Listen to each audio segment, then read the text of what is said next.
खज्रासी चंदा प्रभु भगवान की जय जय जय। बोलिए परम पूज्य श्रमण संस्कृति उन्नायक आचार्य भगवंत गुरुवर्षी 108 विद्यासागर जी महाराज की जय जय जय। बोलिए परम पूज्य गुणायतन प्रणेता शंका समाधान प्रवर्तक भावना योग प्रवर्तक प्रखर वक्ता मुनिवर्षी 108 प्रमाण सागर जी महाराज की जय जय जय।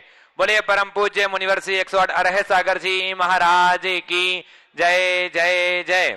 बंधुओं, मैं आप सभी का तीर्थराज सम्मेद शिखर के इस पावन तलहटी पर स्थित गुणायतन परिसर से स्वागत करता हूं। बंधुओं, पूज्य गुरुदेव की अद्भुत परिकल्पना जो साकार रूप ले रही है, द्रुत गति से काम चल रहा है और प्रतिदिन लोग गुणायतन से जुड़कर के अपने आप को धन्य कर रहे हैं। जिन श्रावक शिष्यों ने आज गुणायतन से जुड़कर के अपने आप को धन्य किया है, मैं उनके नामों की उद्घोषणा कर रहा हूं।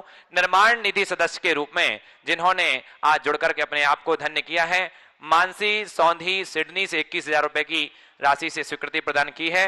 शेष निर्माण निधि सतना से श्रीमती साधना अशोक जैन, परोला से इंदुबाई वीरचंद जैन, निपाणी से विनोद कुमार नेमीनाथ देशमाने, बेलगांव से श्रीमंत एस बालिके, कोल्हापुर से उल्लास बापुसो, मलिकवाड़े टीकमगढ़ से अंकलेश निधि जैन, कोटा से श्रीमती सुशीला जैन धर्मपत्नी स्वर्गीय एन जैन, टीकमगढ़ से श्रीमती किरण जैन, सचिन जैन, ज्योति सारांश सानवी जैन, अशोक ईसागढ़ अशोकनगर से ऋषभ प्रभा अंकित जैन जी और अभाना दमोह मध्य प्रदेश से संतोष कुमार नीता जैन सा परिवार यदि हमारे बीच उपस्थित हैं तो अपने ही स्थान पर वो खड़े होकर के आशीष प्राप्त करें। एक बार जोरदार जोरदार करतल ध्वनि से सभी श्रावक शिष्यों का अभिनंदन कीजिए। कैमरा घुमा लें और उनका आइए। और निर्माण मित्र के रूप में जिन्होंने आज जुड़कर के अपने आप को धन्य किया है, वो अपने मैं उनके नामों की उद्घोषणा कर रहा हूं।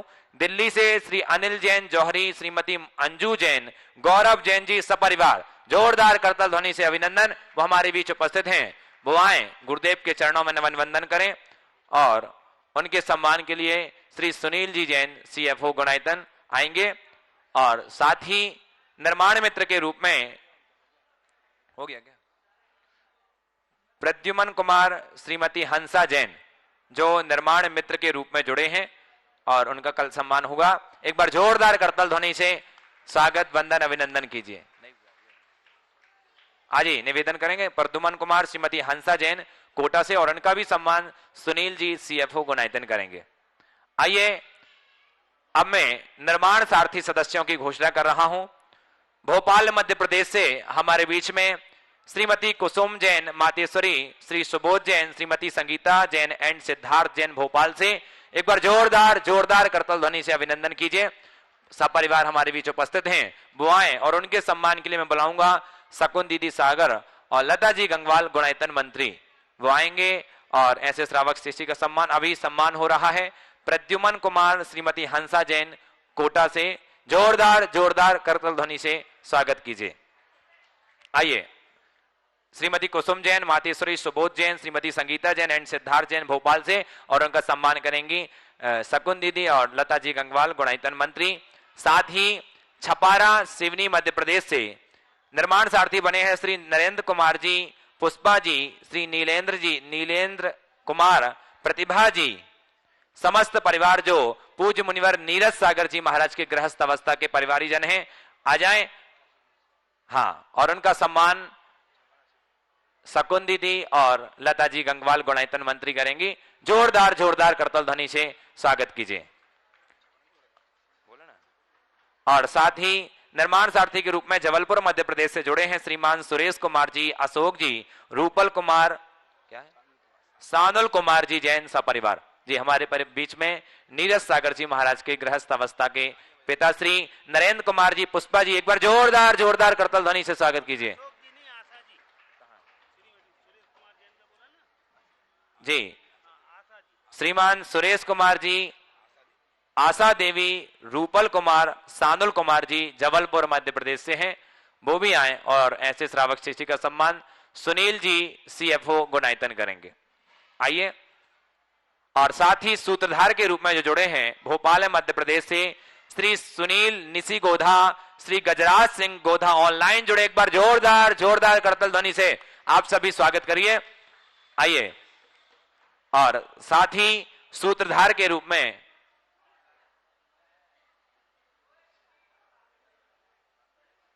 हाँ, ऑनलाइन तो जुड़े लेकिन उनके चचेरे भाई यहां पर उपस्थित हैं, वो उनका सम्मान। हाँ, विनीत जी गोधा श्रोमणी संरक्षक भोपाल से हैं, उनके चचेरे भाई वो आज सूत्रधार के रूप में जुड़े हैं। बंधु एक बार जोरदार जोरदार करतल ध्वनि से अभिनंदन कीजिए। इसी प्रकार हम भी कहते हैं कि आप तो स्वयं तो जुड़ें, औरों को जोड़ें, ताकि गुणायतन की परिकल्पना शीघ्र अतिशीघ्र पूर्ण हो। आइए, और दिल्ली से सूत्रधार के रूप में जुड़े हैं, प्रत्यक्ष उपस्थित हैं श्रीमती बीना जैन, धर्मपत्नी स्वर्गीय सुरेश चंद जैन, पंच कपड़े वाला परिवार दिल्ली से। एक बार जोरदार जोरदार करतल ध्वनि से अभिनंदन। यदि हमारे बीच, हाँ हमारे बीच उपस्थित हैं, आए और उनका सम्मान श्री सुनील जी जैन CFO गुणायतन करेंगे। जोरदार करतल ध्वनि से अभिनंदन। साथ ही बंधुओं, आज हमारे बीच में श्रोमणी संरक्षक गुणायतन के श्री विनीत जी गोधा सपरिवार उपस्थित है। एक बार जोरदार करतल ध्वनि से अभिनंदन कीजिए बंधुओं। आए सपरिवार गुरुदेव के चरणों में नमन वंदन करें और उनका सम्मान, हाँ पूरा परिवार उपस्थित है। आइए गुरुदेव के चरणों में नमन वंदन करें और उनका स्वाफा, तिलक, बंधन और पटका पहना करके अभिनंदन करेंगे आदरणीय सुनील जी जैन CFO गुणायतन, और साथ ही लता जी गंगवाल गुणायतन मंत्री और शकुन दीदी। आ जाएं महिला वर्ग का जी, प्रदीप जी बधौरा गुणायतन संरक्षक, वो भी आए और ऐसे श्रावक सृष्टि के सम्मान करें। आज ये प्रदीप जी बधौरा साहब टीकमगढ़ से, और साथ ही बंधुओं हमारे बीच में जयपुर से गुणायतन ट्रस्टी मनोहर लाल सिंघवी जी उपस्थित हैं, वो भी आए, सब परिवार गुरुदेव के चरणों में नमन वंदन करके आशीष प्राप्त करें।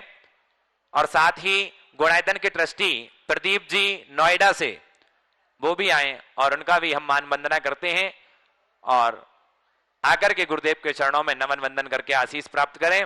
मनोहर लाल सिंघवी साहब जयपुर से और प्रदीप जी नोएडा से गुणायतन ट्रस्टी, आ जाएं। एक बार जोरदार जोरदार करतल ध्वनि से अभिनंदन कीजिए। बंधुओं, इस प्रकार से मैं आपसे निवेदन करूंगा कि आप भी गुणायतन से जुड़ें और गुणायतन से जुड़े ही निर्माणकारी योजनाओं से अवगत हों और अपने जीवन का सर्वोत्कृष्ट लगाने का प्रयास करें, ताकि आने वाली पीढ़ी सुरक्षित हो सके और जैनत्व की जो पताका है वो युगांतर तक लहराए। ऐसी भावना के साथ इस प्रकार से आज के सम्मान की कड़ी हमारे बीच में कौन है जी, मनोहर लाल जी सिंघवी साहब आ जाएं और उनका सम्मान,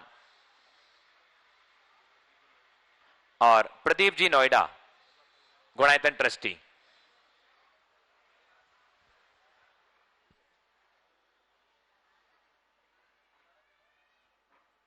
आइए एक बार जोरदार जोरदार जोरदार करतल ध्वनि। बंधुओं, बस्ती रहना चाहिए, क्योंकि ऐसे परिवारी जन हैं जो तन मन और धन से समर्पित है गुणायतन के लिए। यह हमारे बीच में आदर्श परिवार है। जोरदार करतल ध्वनि से अभिनंदन करते हैं। निश्चित ही आपकी जो तन मन धन के प्रति समर्पण और पूरा गुणायतन के प्रति समर्पण है, ऐसा ही बना रहे, इसलिए हम आपका सम्मान कर रहे हैं। बंधुओं, आइए अब चलते हैं सीधे सीधे शंका समाधान के विशेष सत्र से जुड़ते हैं।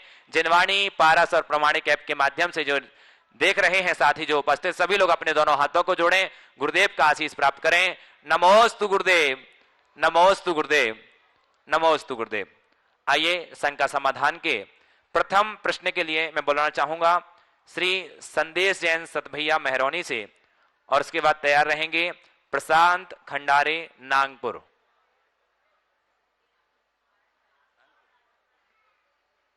श्री कहाँ है? संदेश जैन जी सतभैया मेहरौनी से, और तैयार रहे श्री प्रशांत खंडारे नागपुर। नहीं है? प्रशांत जी खंडारे नागपुर। उसके बाद तैयार रहें पुष्पक जैन नागपुर।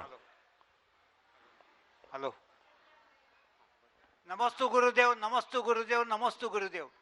गुरुदेव, जब हम कुछ जप माला करते रहते या शांति धारा करते रहते या कोई भी ध्यान लगाते रहते, उस समय अपने अंतर मन में और दूसरे ही कोई विचार आते रहते हैं। इन विचारों को कैसे थोपना चाहिए? देखिए, दिन भर तो हम अपने मन को कहीं न कहीं लगाए रखते हैं। ऐसे मौकों पर ही मन को इधर उधर जाने का मौका मिलता है। तो हमें चाहिए कि जब इस सब घड़ी में मन इधर उधर भागे, अपने मन को कहें कि तेरी बाद में सुनेंगे, अभी हमारी सुनो। इस समय शांति धारा हो रही है तो तुम अपने आप को शांति धारा में करो। इस समय जाप हो रही है तो जाप में करो। इस समय स्वाध्याय हो रहा है तो तुम स्वाध्याय में बनो। मन को जब तक आप अपनी अंतश्चेतना से निर्देश नहीं देंगे, मन की मनमानी बनी रहेगी। इसलिए मन की मनमानी को नियंत्रित करना है तो अंदर से वैसा संदेश देना जरूरी। धन्यवाद। नमस्ते गुरुदेव। नमस्ते गुरुदेव। ओम। पुष्पक जैन नागपुर से, उसके बाद तैयार रहेंगे श्री दिलीप जैन, महावीर प्रसाद जी पहाड़िया बुरहानपुर से। नमस्ते गुरुदेव। मेरा प्रश्न ये है कि जो मंदिर जी में रखे यंत्र क्या होते हैं और गृहस्थ के जीवन में उसका क्या महत्व होता है? देखिए, यंत्र क्या है? यंत्र एक विशेष प्रकार का बीजक है। मंत्र में कुछ रहस्यात्मक रेखांकन होते हैं, जिनमें मंत्र भी होते हैं, अंक भी होते हैं, अक्षर भी होते हैं और रेखाएं भी होते हैं। वो एक प्रकार की दिव्य शक्ति के आह्वान का आधार बनता है। जब उनकी हम प्रतिष्ठा कर देते हैं तो उससे वो सारी शक्तियां प्रस्फुटित होती हैं। इसलिए हमारे शास्त्रों में जैसे मंत्र का महत्व है, वैसे यंत्र का भी है और वैसे ही तंत्र का भी है। हम लोग जब पंचकलानक प्रतिष्ठा करते हैं तो पंचकलानक प्रतिष्ठा की अवधि में ऐसे अनेक यंत्रों का प्रयोग होता है। शास्त्रों के विधानानुसार भगवान को वेदी में विराजना है तो अचल यंत्र के ऊपर ही विराजो, तो उनकी शक्ति होती है, इसलिए यंत्रों का प्रयोग किया जाता है। पर आजकल यंत्र के नाम पर धंधा चालू हो गया है। हर धर्म स्थानों में देखोगे यंत्र वालों की दुकानें लगेगी, और कोई 500 में ले लो, कोई 1000 में ले लो। धन वृद्धि यंत्र, मनोकामना सिद्धि यंत्र, सर्व कार्य सिद्धि यंत्र, न जाने कितने कितने प्रकार के यंत्र। अकेले इनसे काम होता तो दुकान धंधा करने की जरूरत क्या थी? ये अंधविश्वास है। ये यंत्रों का दुरुपयोग भी है। यंत्र तब कारगर होता है जब उसकी साथ उतनी साधना जुड़े, उसमें उस शक्ति का प्रस्फोट हो। और एक बात ये भी ध्यान रखना है कि अकेले यंत्र रखने से काम नहीं होगा। तुम्हारी खुद की योग्यता भी वैसी होनी चाहिए, तब सारे कार्य बनते हैं। इसलिए यंत्र का कोई महत्व नहीं है, ये कहना उचित नहीं है। तो यंत्र ही सब कुछ कर देते हैं, धारणा भी ठीक नहीं है। समझदारी के साथ आप काम करें, यंत्रों का उतना ही प्रयोग करें जितना आवश्यक और अपेक्षित हो। श्री दिलीप जी, महावीर प्रसाद जी पहाड़िया बुरहानपुर से, और उसके बाद तैयार रहेंगे A K Jain, retired PhD engineer Bhopal. मेरा और मेरे परिवार का और मेरे साथ आए हुए मेहमानों की तरफ से नमोस्तु नमोस्तु नमोस्तु गुरुवर। नमोस्तु गुरुवर। आपने बताया कि कारण के बिना कार्य नहीं होता है, तो मरुभूति के जीव ने हर भाव में शुभ कार्य ही किए, लेकिन फिर भी जब वो दोनों साथ में रहे उस समय उनकी अकाल मृत्यु हुई। ऐसा क्यों हुई? ऐसे कर्म की विचित्रता का समाधान कीजिए। नमस्ते गुरु। देखिए, एक कारण वो होता है जो हमें बाहर दिखता है और एक कारण वो होता है जो हमें दिखता नहीं।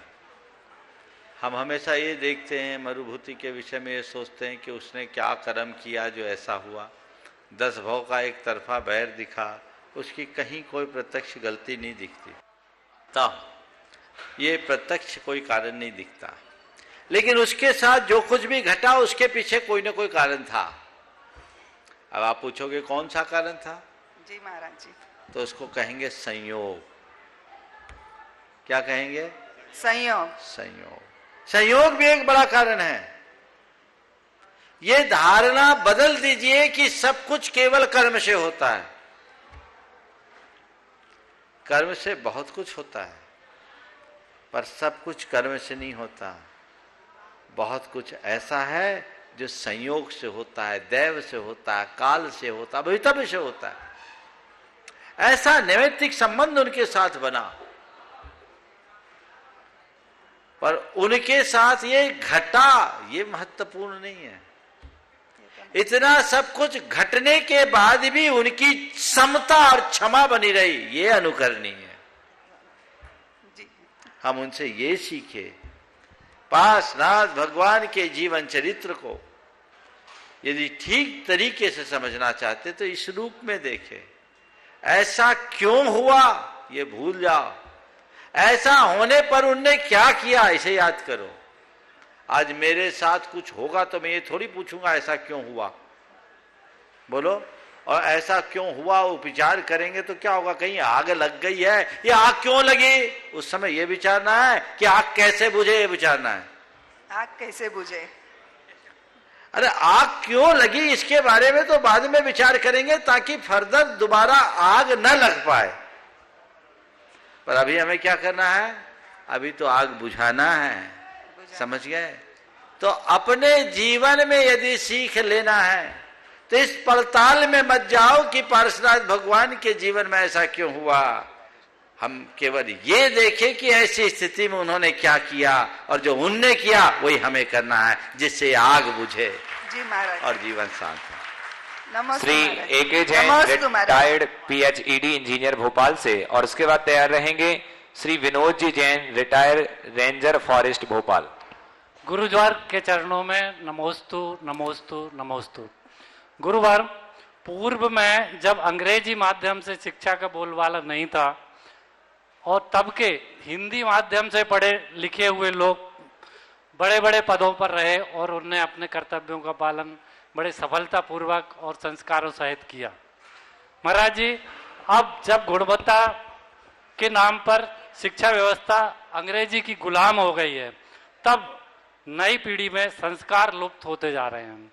महाराज जी, ऐसे में शिक्षा व्यवस्था में कैसे परिवर्तन होना चाहिए और जैन समाज का इसमें क्या योगदान है? इस विषय में मैं खूब बोल चुका हूँ। प्राय हर हफ्ते 10 दिन में इससे मिलता जुलता हुआ सवाल आ जाता है।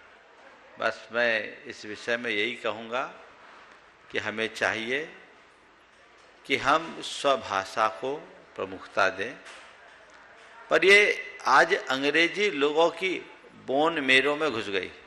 अब मुझे भी बोन मेरो बोलना पड़ रहा, अस्थि मज्जा नहीं बोल पा रहा हूँ। अस्थि मज्जा बोलूं तो शायद समझ में नहीं आएगा। ये पूरा बदलाव चाहिए, ये बहुत भयावह है। इसके दुष्परिणाम भी सामने आ रहे हैं, लेकिन जब तक सरकार के द्वारा इस पर कोई ठोस कार्यवाही न हो, बदली हुई शिक्षा नीति में इसका समावेश न हो, तब तक कुछ नहीं हो सकता।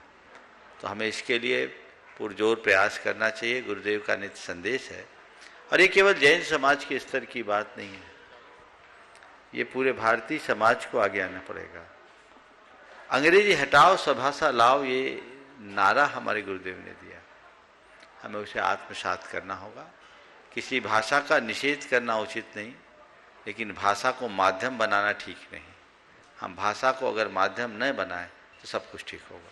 चलिए, Shri Vinod ji Jain, retired ranger forest Bhopal से, उसके बाद तैयार रहेंगी ओजस्वी जैन, सुपुत्री दीपचंद जी भोपाल, सायपुर भोपाल से।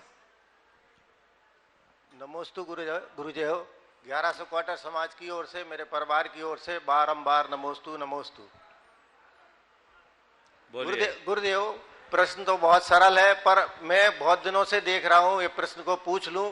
बहुत से धार्मिक व्यक्ति मंदिरों में पूजा करते हैं जो बहुत ज्ञानी हैं और समझदार हैं, परंतु मैं बीच बीच में ये देखता हूँ, मैं भी रोज प्रतिदिन अभिषेक पूजा करता हूँ, जो नए युवक आते हैं तो उनको यदि थोड़ी क्रियाओं में थोड़ी बहुत भी जिसको अपन नहीं मान सकते त्रुटि है वो होती है, तो वहीं बहुत बुरे तरीके से जिसको बोलना चाहिए कि ऐसा नहीं करना चाहिए वो करते हैं। तो गुरुदेव, ये क्या उचित है इसके बारे में? वैसे आपने बताया है, पर फिर भी वो मैं अपने जीवन का एक अनुभव आप सबके बीच रखना चाहूंगा। मैं छोटा था, 8वीं क्लास में पढ़ता था। यदा कदा मंदिर जाता था। एक दिन मंदिर गया और खड़े खड़े भगवान के दर्शन कर रहा था। ढोक देना मैंने नहीं किया, मैंने ढोक नहीं दिया, खड़े खड़े दिया। और ये देखा कुछ बड़े लोग वैसे ही कर रहे थे तो मैंने भी वैसे ही किया। छोटा था, वहां एक बाई जी थी, बसंती बाई जी, ब्रह्मचारिणी। तो मैं ऐसे किया और बाई जी ने जोर से बोला, ए छोरा ढोक दे ढोक। मैं फुर, काय को ढोक दूं। उनने बोला ढोक दे ढोक, मैं भाग गया। अब उसका विपरीत असर मेरे मन में ये हुआ कि दूसरे दिन से मैंने मंदिर जाना बंद कर दिया। मैंने मंदिर जाना बंद कर दिया। लोग बोले मंदिर जाओ, मैंने कहा मैं मंदिर नहीं जाऊंगा, भाई जी डांटती है। बात समझ में आ रही है? तो मुझे केवल इतना कहना है कि यदि कोई मंदिर में आए, उससे कुछ त्रुटि हो जाए तो उसे बड़े प्रेम से समझाने की कोशिश करे, उसे सकारात्मक तरीके से पेश आकर के बात करे, उसे इस तरीके से ना बोले कि वो धर्म से ही दूर हो जाए। गलती हो उस समय टोकने की जगह चुपचाप सह ले, बाद में उससे बोले कि तुम मुझसे थोड़ा मिलना, और एकांत में बोल दें कि आज तुमने पूजा किया, मुझे देखकर बहुत खुशी हुई। इस तरह का कार्य करना बहुत बड़ी उपलब्धि है और तुम रोज आया करो। कोई बात नहीं, मुझे ऐसा लगा कि अभी तुम्हारी शुरुआत है, तुम्हें पता नहीं है, इस कार्य को ऐसा करने में ज़्यादा अच्छा लगता है।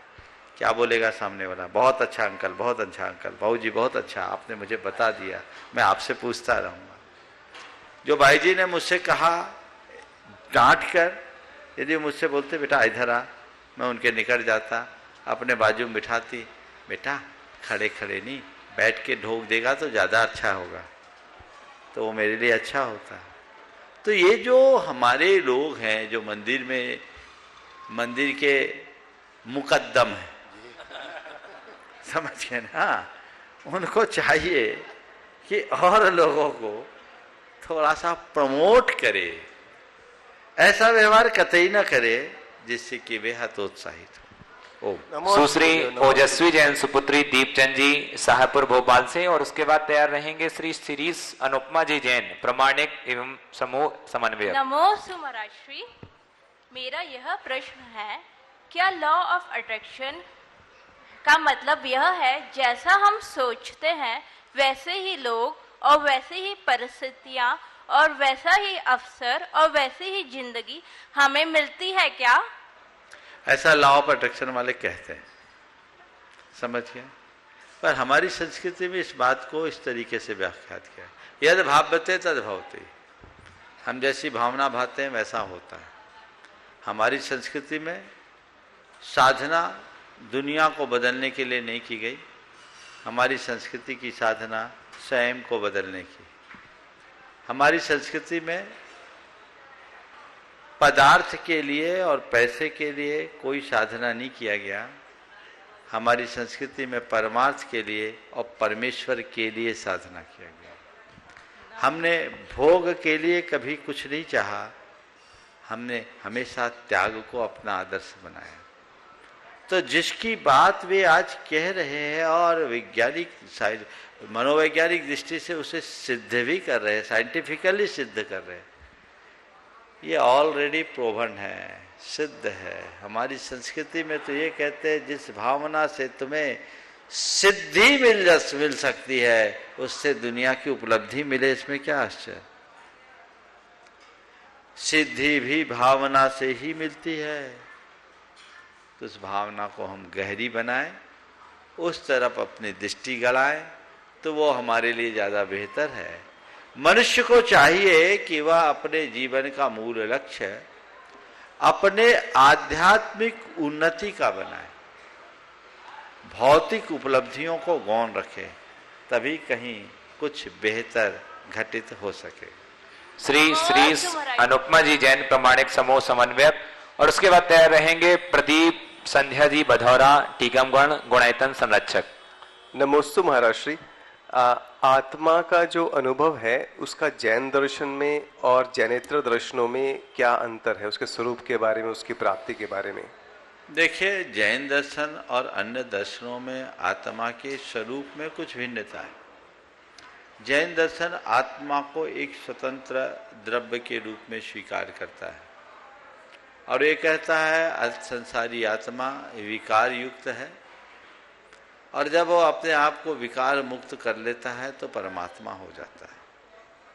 सशरीर अवस्था में वह अपने भीतर के परमात्मपने का एहसास अपने ध्यान के बल पर कर सकता है, क्योंकि जैन साधना ये कहती है कि तुम्हारी आत्मा में जो कर्म के आवरण पड़े हैं उसने तुम्हारी चेतना को विकृत तो किया है पर तुम्हारी शक्ति को विनष्ट नहीं किया।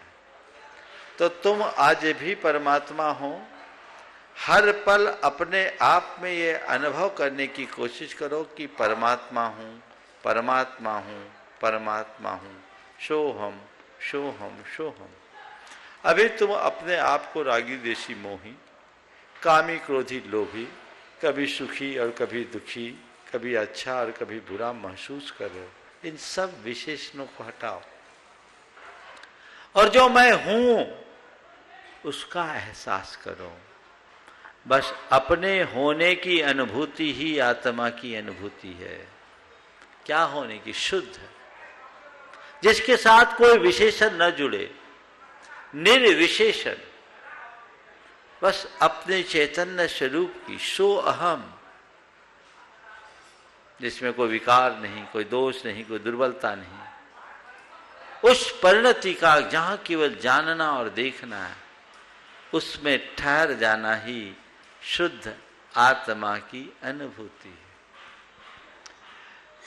कुछ दर्शनों में आत्मा को एक परमात्मा के अंश के रूप में माना गया है और संसारी प्राणी को जीवात्मा कहा जाता है और उस ब्रह्म स्वरूप आत्मा को परमात्मा।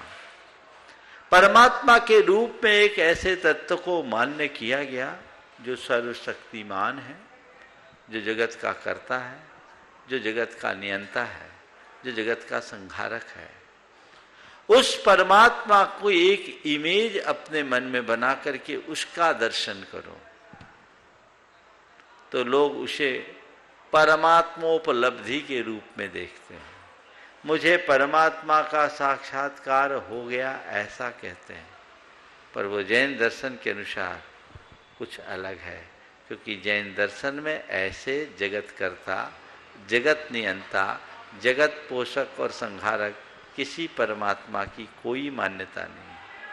हमसे भिन्न कोई परमात्मा है ही नहीं। अप्पा सो परमप्पा, आत्मा ही परमात्मा है। जब ये बात हमारे मन मस्तिष्क में अंकित होती है तभी हमारे जीवन का पथ प्रशस्त होता है। नमोस्तु। श्री प्रदीप कुमार संध्या जी बदौरा टीकमगढ़ से, और उसके बाद तैयार रहेंगे सुकेश कुमार जैन, जिला न्यायाधीश केडर अजमेर। नमोस्तु। नमोस्तु मुनिवर, त्रिवार नमोस्तु। हमारे भदौरा परिवार का भी नमोस्तु।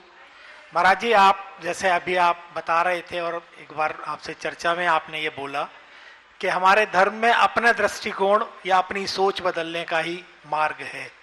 क्या कोई अपने धर्म में दूसरे के दृष्टिकोण में परिवर्तन लाना और दूसरे की सोच में परिवर्तन लाने का भी कोई उपाय है? देखिए, अपने सोच को बदलना बड़ा सरल है। दूसरों के सोच को बदलने के लिए हम केवल भावना भास सकते हैं। कुछ ऐसे प्रयोग हुए। एक व्यक्ति का मैंने भी एक प्रयोग करा है। एक से करीब 15 वर्षों से अनबन चल रही थी। अनबन क्या, बड़ा वैर था। इसने कई बार अपनी तरफ से चाहा कि इस सिलसिले का अंत हो, उससे क्षमा मांगूं और क्षमा करूं।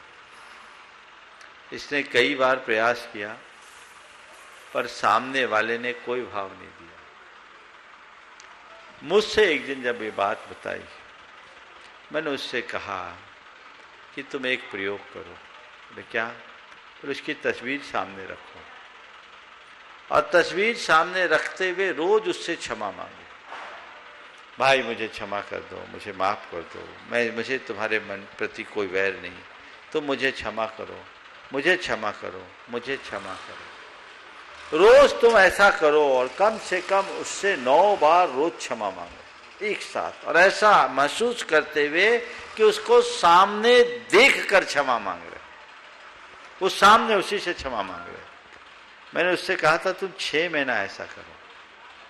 3 महीने में ही एक संयोग ऐसा बना कि पूरा मामला ही बदल गया। उसने मुझे बताया कि 3 महीने बाद उसकी बेटी की सगाई हुई। थे दोनों भाई भाई, अनबन थी, ये क्षमा मांग रहा था, वो क्षमा कर नहीं रहा था, ये नित्य किया। 3 महीने बाद बेटी की सगाई हुई, और संयोग बेटी की सगाई उस लड़के के मित्र से हुई, छोटे भाई के मित्र से हुई। अब वो मित्र से सगाई हुई तो सगाई में सबको बुलाना है, सबको बुलाना है तो उसको भी बुलाना होगा। उसने कहा कि सगाई में तो उन्हें बुलाना चाहिए। अब उससे तो अनबन, धर्मपत्नी ने कहा बुलाना चाहिए। तो कैसे बुलाए, हमारा तो इतने दिन से चल रहा है। उसने कहा मैं कड़ी बन जाता हूं, बहुत साल हो गया है अनबन में जीते हुए, अब अपनापन विकसित होना चाहिए। ठीक है, आपका मन है तो बुला लीजिए, आपका मन है तो बुला लीजिए। बोले मैं तो बुलाऊंगा ही, आपको बुलाना पड़ेगा, आप अपना मैसेज भेजिए।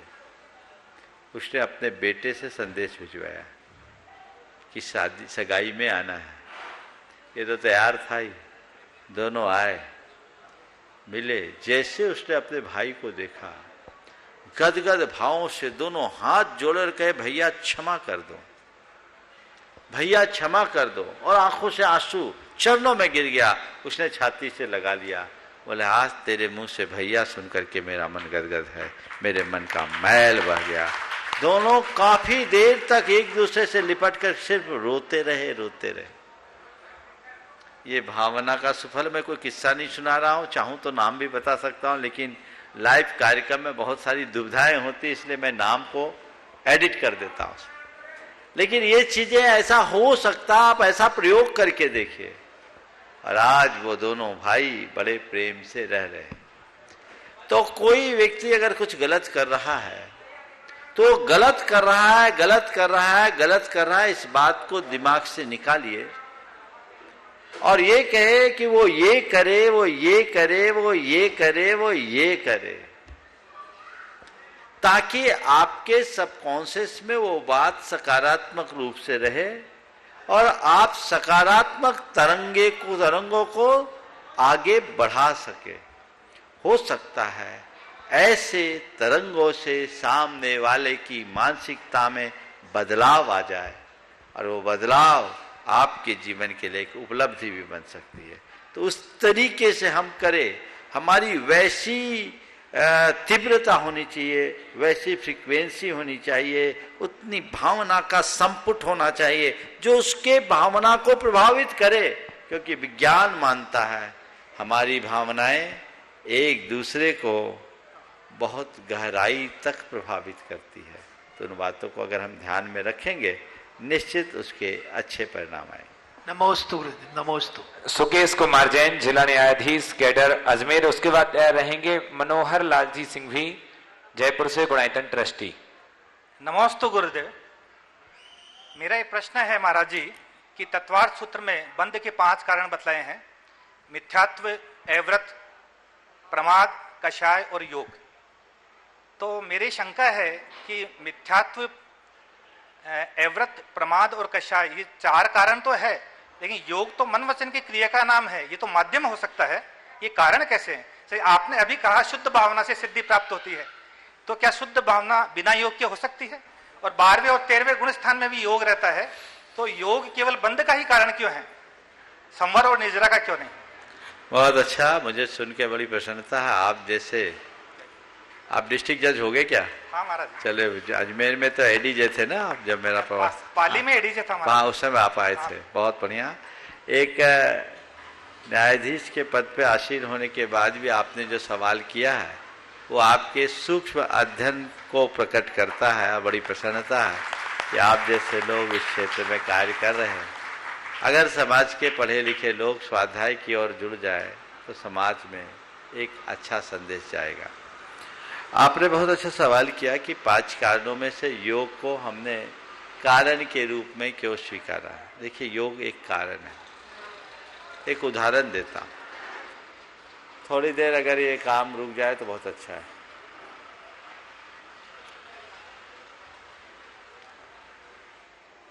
उदाहरण देता हूं, कहीं धूल पड़ी है और सामने दीवार है, दीवार में ग्रीस लगी है, हवा चल रही है, हवा के वेग से धूल उड़ रही है और दीवार में चिपक रही है। फिर से बोल रहा हूं, धूल है, तेज हवा है, सामने दीवार है, उसमें ग्रीस लगी और हवा के वेग से धूल उड़ रही है और दीवार पर चिपक रही है। धूल चिपक किससे रही है? दीवार से। चिपका कौन रहा है? ग्रीस, है ना? लेकिन उस तक पहुंचा कौन रहा है? बोलिए। हवा। तो हवा उस धूल के चिपकने में कारण है कि नहीं? है महाराज। है ना? बस यही मैं बताता हूं। योग है हवा, कर्म है धूल और कषाय है ग्रीस। समझ गए? जितनी हवा चलेगी उतनी धूल उड़ेगी और ग्रीस में जितनी चिकनता होगी उतनी धूल चिपकेगी। समझ गए? तो कषाय बंद करता है, योग उसको उत्पन्न करते हैं। इस उदाहरण को ध्यान में रखें। तो बार हूं आपकी बात पे कि योग कारक है, जब तक प्रवृत्ति है तब तक बंद है। हाँ, लेकिन हवा चले और दीवार सूखी हो या दर्पण हो तो धूल चिपकेगी क्या? उड़ेगी, चिपकेगी नहीं। समझ गए? तो इसे ही इरियापत आश्रम कहते हैं। केवल योग है, साता बेदनी आ रही है और जा रही है, चिपक नहीं पा रही है। क्यों? कसाय की ग्रीस नहीं है। तो चूंकि ग्रीस के कारण चिपकती है तो हम लोगों का ध्यान केवल ग्रीस पे जाता है, पर जब तक धूल उड़ रही है तब तक धूल का कुछ तो प्रभाव है। समझ गए? अयोग अवस्था में कोई धूल नहीं, खाली आत्मा है, खाली चेतना, वो अबंधक है। समझ गए? इसलिए हमें जब तक योग है तब तक बंद है, ऐसा समझना चाहिए।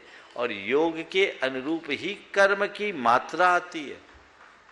कर्म की तीव्रता, मंदता और स्थिरता उसकी कषाय पर निर्भर करता है, पर कर्म की मात्रा ये योग के ऊपर निर्भर करता है। जितनी हवा चलेगी धूल उतनी उड़ेगी, हवा तेज चलेगी धूल ज्यादा होगी, हवा मंद होगी धूल अल्प होगी। इसे ऐसे समझो।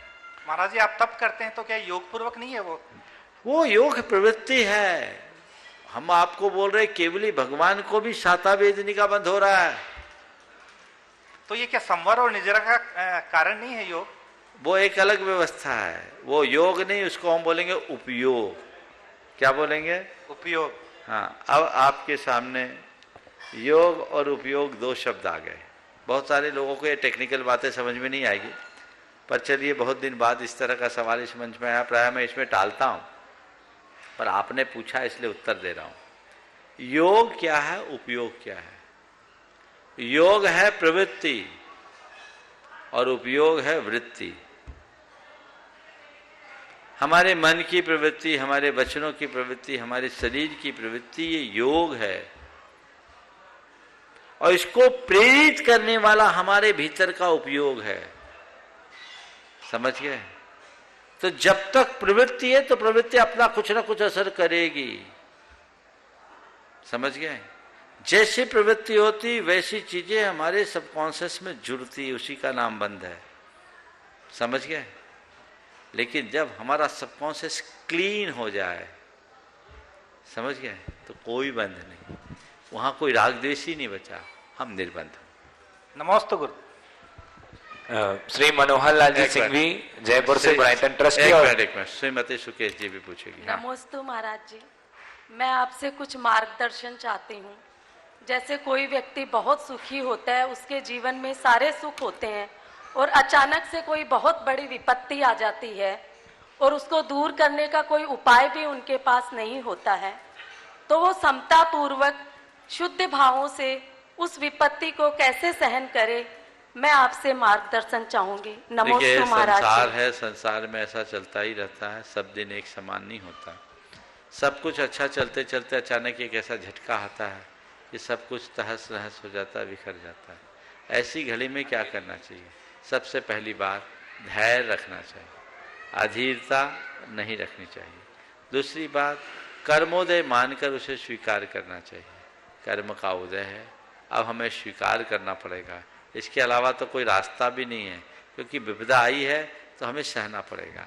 तीसरी बात, ये सोचना चाहिए कि आज बुरा है कल अच्छा होगा, आज बुरा है कल अच्छा होगा, आशावादी बनना चाहिए। और चौथी बात, अपनी सोच को सकारात्मक बना करके चलना चाहिए। अगर हमारे अंदर धैर्य हो, हमारे अंदर आशावादी दृष्टि हो, हमने अपने कर्मोदय पर विचार रखा है और सकारात्मकता अपनी सोच में ला दी, तब हम बड़ी सी बड़ी विषम परिस्थितियों का सामना करने में समर्थ हो सकते। श्री मनोहर लाल जी सिंघवी जयपुर गुणायतन ट्रस्टी, उसके बाद तैयार रहेंगे अंधेरी ईस्ट मुंबई से श्री सरमेंद्र जैन। नमोस्तु महाराज, नमोस्तु नमोस्तु। श्री गुरुदेव के चरणों में मेरी ये विनती है कि मैं, मेरा परिवार एवं जो गुणायतन आए हैं मेरे साथ, उन सदस्यों एवं श्री मुल्तान दिगंबर जैन समाज आदर्श नगर जयपुर की तरफ से नमोस्तु नमोस्तु नमोस्तु। गुरुदेव, हमारा तो एक छोटा सा ही प्रश्न है कि इस गृहस्थ जीवन को सुखी बना के चलने के लिए कौन से उपाय किए जाएं जो जिससे कि हमको आगे का जीवन बड़े शांति से गुजर जाए। कुछ नहीं करना है, जिन कारणों से दुखी होते हो उनसे बचना है। इनका मूल कारण तो कुछ हो। पूछ रहा हूं, आपसे पूछ रहा हूं, आप दुखी कब होते हो? जब कभी होते हो कि नहीं होते? कई बार होते हैं। क्यों होते हो? संघर्ष हो जाता है या कुछ क्या? थोड़ा बोलो तो, माइक पे दम से बोलो, दुखी होके मत बोलो, खुश होके बोलो। क्यों होते हैं? जब हमारी आशाएं पूरी नहीं होती हैं, हाँ। या कोई बात हमारी नहीं माने या कुछ और कोई विघटन आ जाए तो अब तक का अनुभव क्या बोलता है? सारी आशाएं पूरी हो गई? नहीं, सारी तो कभी हो ही नहीं सकती हैं आशाएं पूरी। सारी बातें हमारी मानी जाती है? नहीं मानी जाती। मेरी सारी आशा पूरी हो ये मेरे हाथ में नहीं है, पर मैं अपनी आशा को कम करूं ये मेरे हाथ में है। लोग मेरी सारी बातें माने ये मेरे हाथ में नहीं है, पर मैं लोगों की बातों को मानूं ये तो मेरे हाथ में है। बस इतना ही तो करना है। उससे बचो जो तुम्हारे हाथ में नहीं है, उसे पकड़ो जो तुम्हारे हाथ में है। जब तक निमित्ताधीन दृष्टि होगी दुखी बने रहोगे, अंतरंग में दृष्टि होगी मनोहर जी, अंदर से मनोहर बने रहोगे। आशीर्वाद मिलना चाहिए। चलिए, अंधेरी ईस्ट मुंबई से श्री सरमेंद्र जैन, उसके बाद तैयार रहेंगे वाकल कटनी से श्री मनीष जी मोदी। महाराज श्री नमोस्तु नमोस्तु नमोस्तु। महाराज श्री, खामोशी किसी इंसान की कमजोरी नहीं, उसका बड़ोपन होता है। लेकिन खामोश कब रहना है और कब बोलना है, इस बारे में बहुत असमंजस रहता है। बहुत अच्छी बात कही। खामोश कब रहना और कब बोलना है, ये बहुत महत्वपूर्ण है। मैं आपसे एक वाक्य में उत्तर देता हूं।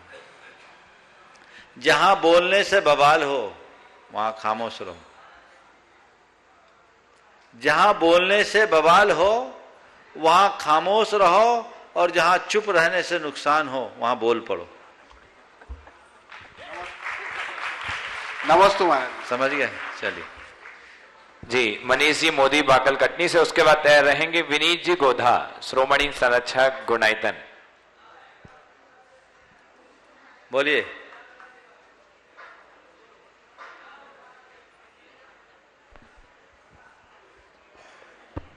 नमोस्तु महाराज जी, नमोस्तु नमोस्तु। मेरे और मेरे बड़े भाई संजय मोदी बाकल वालों का सादर नमोस्तु। महाराज जी कहते हैं आईना कभी अपनी काबिलियत नहीं बदलता, चाहे वह दो टुकड़ों, आईना कभी अपनी काबिलियत नहीं बदलता, चाहे वो दो टुकड़ों में हो जाए, चाहे 1000 टुकड़ों में हो जाए। महाराज जी हमें ऐसा क्या करना चाहिए जो कि अपनी काबिलियत न बदले, तो हम अपना ऐसा कर्तव्य क्या करें जिसमें हमारा काबिलियत न हो? बहुत अच्छा सवाल पूछा है। आईना अपनी काबिलियत नहीं बदलता, चाहे उसके 1000 टुकड़े क्यों ना हो जाए। जी, हम ऐसा क्या करें कि हम अपनी काबिलियत को बनाए रखें। पता है आईना की काबिलियत क्या है और क्यों है तो वो कांच, पर कांच के ऊपर आवरण चढ़ा हुआ क्या लगा है? पारा लगा। और कांच जब तक उस पारे को पकड़े रहता है उसकी काबिलियत बनी रहती है। जिस दिन कांच उस पारे को छोड़ देगा उसकी काबिलियत खत्म। मैं तुमसे कहता हूं अपने जज्बात को बनाए रखो, चाहे कितने भी टुकड़े हो जाओ, तुम्हारे काबिलियत कभी खंडित नहीं होगी। और जो जज्बातों को खो देते हैं उनकी काबिलियत कभी नहीं बचती, वो बचा के रखना चाहिए। मनोबल ऊंचा हो, मनुष्य के मन में उमंग और उत्साह हो, तो उसके जीवन में आने वाला हर आघात उसे साबित करने का अवसर बनता है। वो अपनी काबिलियत को सिद्ध करता है। जैसे गुलाब को जितना कुतरा जाता है गुलाब उतना ही खिलता है, वैसे ही ऊंचे मनोबल के मनुष्य को जितनी उसके सामने जितनी परेशानियां आती है उसका जीवन उतना निखरता है। तो अपने जीवन की काबिलियत को बढ़ाने के लिए, बनाए रखने के लिए मनोबल को ऊंचा रखिए, जज्बाती बनिए। नमस्ते महाराज जी। नमस्ते। विनीत जी गोदा श्रोमणी संरक्षक गुणायतन भोपाल से, और उसके बाद तैयार रहेंगे प्रदीप जैन जी नोएडा गुणायतन ट्रस्टी। नमोस्तु महाराज। बोलिए। हम धर्म का पालन अपने स्व कल्याण के लिए करते हैं ताकि हम अपने जीवन में अधर्म न करें, परंतु मानव कल्याण, समाज का कल्याण और देश के प्रति जो कर्तव्य और गृहिणी होते हुए जो जिम्मेदारियां हैं, इन सब में सामंजस्य कैसे बिठाएं? धर्म पालन, मानव कल्याण, समाज कल्याण, राष्ट्र के प्रति जिम्मेदारी और घर की जिम्मेदारी में सामंजस्य, एक ही उपाय। इन सबको अपना धर्म मान लो। ये मेरा धर्म है, एक अल्पकालिक और एक दीर्घकालिक। जो मेरा आत्मधर्म है वो मेरा दीर्घकालिक धर्म है, जिसका मुझे हर स्थिति में पालन करना है। लेकिन जिस समय मैं पीड़ित मानवता को देख रही हूँ, मेरा मन द्रवीभूत होना चाहिए, उनकी सेवा में आगे बढ़ना मेरा धर्म है।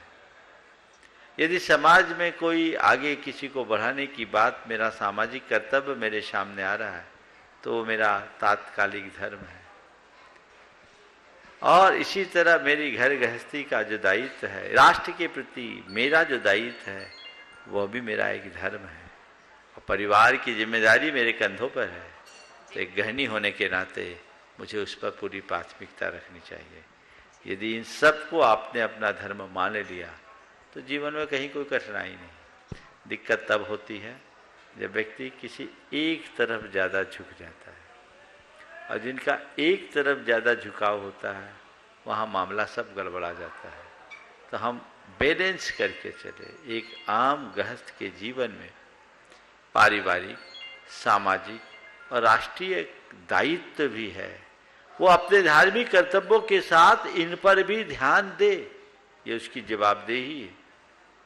और हम आपको एक विशेष बात बताते हैं, जैन धर्म में आत्म धर्म से भी ज्यादा महत्व राष्ट्र धर्म को दिया। आत्म धर्म से भी ज्यादा महत्व राष्ट्र धर्म को दिया। मैंने पहले भी इस विषय में प्रकाश डाला है, हमें इस पर ध्यान देना चाहिए। एक उदाहरण दूंगा केवल आप सबकी जानकारी के लिए। हमारे शास्त्रों में ऐसा वर्णन आता है कि कोई मुनि महाराज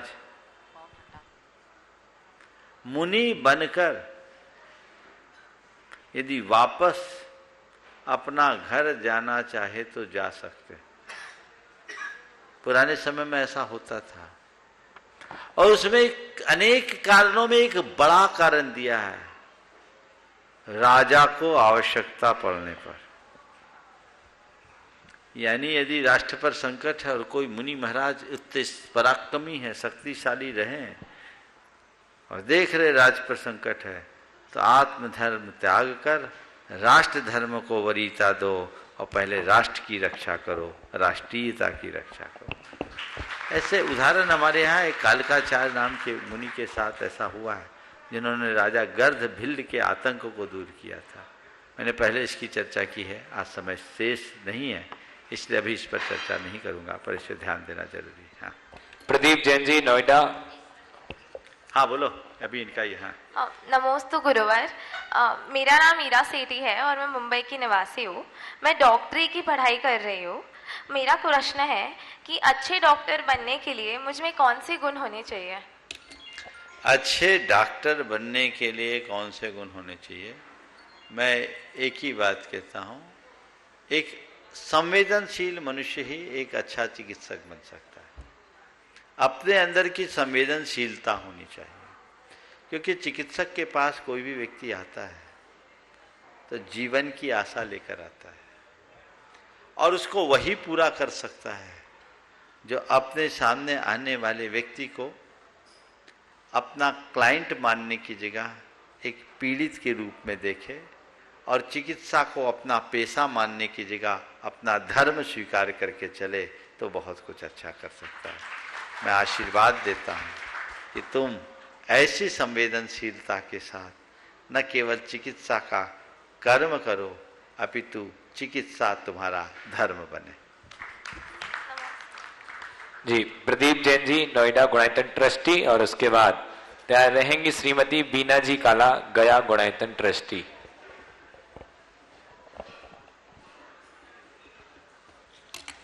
बोलिए प्रदीप जी। हाँ। नमोस्तु गुरुदेव, नमोस्तु गुरुदेव, नमोस्तु गुरुदेव। गुरुदेव, मैं नोएडा में बच्चों की छडाला की ऑनलाइन क्लास ले रही हूँ। तो जब बच्चों को कुगुरु, कुदेव और कुधर्म के बारे में बताया तो कुछ बच्चों ने क्लास अटेंड करना छोड़ दिया। उनकी मम्मी से पूछा कि भी ऐसा क्यों है, तो उन्होंने कहा कि आप दूसरे धर्म की निंदा क्यों कर रहे हैं, सबके धर्म अपने उनके हिसाब से अच्छे हैं। तो गुरुदेव आप प्लीज संशोधन कीजिए कि कैसे उनको समझाएं। इसमें मैं आप सबसे एक कहूँगा, हमारे गुरुदेव कहते हैं शराब की निंदा करना बंद करो, दूध के गीत गाना शुरू कर दो। शराब की निंदा करना बंद करो, दूध के गीत गाना शुरू करो। समझ गया? हम सदगुरु का स्वरूप बताएं, धर्म का स्वरूप बताएं, देव का स्वरूप बताएं और उनसे कहें बेटा देख कौन है गुरु, कौन है देव, कौन है धर्म, उसे समझ लो, फिर ज्यादा कुछ कहने की जरूरत ही नहीं बची। नमोस्तु गुरुदेव। नमोस्तु। आइए बंधु, अगला प्रश्न। उसके पूर्व एक विशेष सूचना, ये सूचना ही नहीं आप तो आपके लिए खुशखबरी ही है। जैसा कि आपको विदित है, आने वाली आगामी अष्टानिका 11 नवंबर से इस शाश्वत तीर्थराज सम्मेद शिखर की भूमि में पूज्य मुनिवर के सानिध्य में यहाँ पर सिद्ध चक्र मंडल विधान का आयोजन हो रहा है, जिसके लगभग मंडल पूर्णता की ओर थे, पूर्ण हो गए थे, लेकिन किसी कारणवश, ये आपके लिए खुशखबरी है कि किसी कारणवश कुछ मंडल जो हैं वो कैंसिल हो गए। इस कारण से ये आपके लिए विशेष अवसर है। आप यदि जिनवाणी चैनल के माध्यम से, पारस चैनल के माध्यम से और प्रमाणिक ऐप के माध्यम से देख रहे हैं तो अभी भी अपना मोबाइल उठाइए, और जो लोग सोच रहे थे कि हम मंडल लें तो अभी देरी ना कीजिए और अभी नंबर लगा के, फोन लगा करके अवगत कराइए। आप अभी भी अपना कुछ जो मंडल, एक दो मंडल जो हमारे कैंसिल हुए हैं वो आप आरक्षित करा सकते हैं, और आरक्षित करा करके आप यहाँ पर साथी से पुण्य का अर्जन करें और सिद्ध चक्र मंडल विधान में सम्मिलित हों, और साथ ही साथ ओम। चलिए देखिए, अभी जैसा आपको बताया गया, आज मुझसे एक व्यक्ति ने कहा कि महाराज जी आजकल विधान की कोई चर्चा नहीं होती, कहीं विधान कैंसिल तो नहीं हो गया? कई तरह के रूमर उड़ जाते हैं। बोले एक जगह से खबर आई कि शायद विधान कैंसिल हो गया। अरे भैया, विधान तो होना ही है और उसकी तैयारी चल रही है और अच्छे से होना, भव्यतम होना है। विधान की चर्चा अभी तक इसलिए रुकी हुई थी कि विधान की सारी सीटें फुल हो गई थी, इसलिए हमने कहा चर्चा करना बंद करो। मंडल पूरे हो गए और अलग से भी जिन जोड़ों को बैठने की व्यवस्था थी, जितना इनका टारगेट था उससे ज़्यादा बैठ गए, इसलिए यहाँ कोई व्यवस्था नहीं थी। लेकिन ये संयोग होता है, केवल नाम लिखाने मात्र से या अपना रजिस्ट्रेशन कराने मात्र से ये पुण्य लाभ नहीं मिलता। कुछ लोग वंचित हो गए और वंचित लोग हो गए, उनके लिए कुछ ऐसा व्यवधान आया जिनका कैंसिल हुआ। हमेशा होता, हर विधान में होता है, 2 4 10 के बदलते हैं। अभी हो सकता आगे और भी कुछ कैंसिल हो जाए, तो कुछ कह नहीं सकता, गृहस्थी है। तो ये मौका आप सबको है। बहुत लोगों को मना किया गया था, जिन लोगों को मना किया गया, अगर उनका मन है तो जरूर इसका लाभ उठाना चाहिए। और विधान की पूरी तैयारियां हैं, आप सब अपनी मानसिकता बना के रखिए और पूरा आनंद लीजिए। हाँ।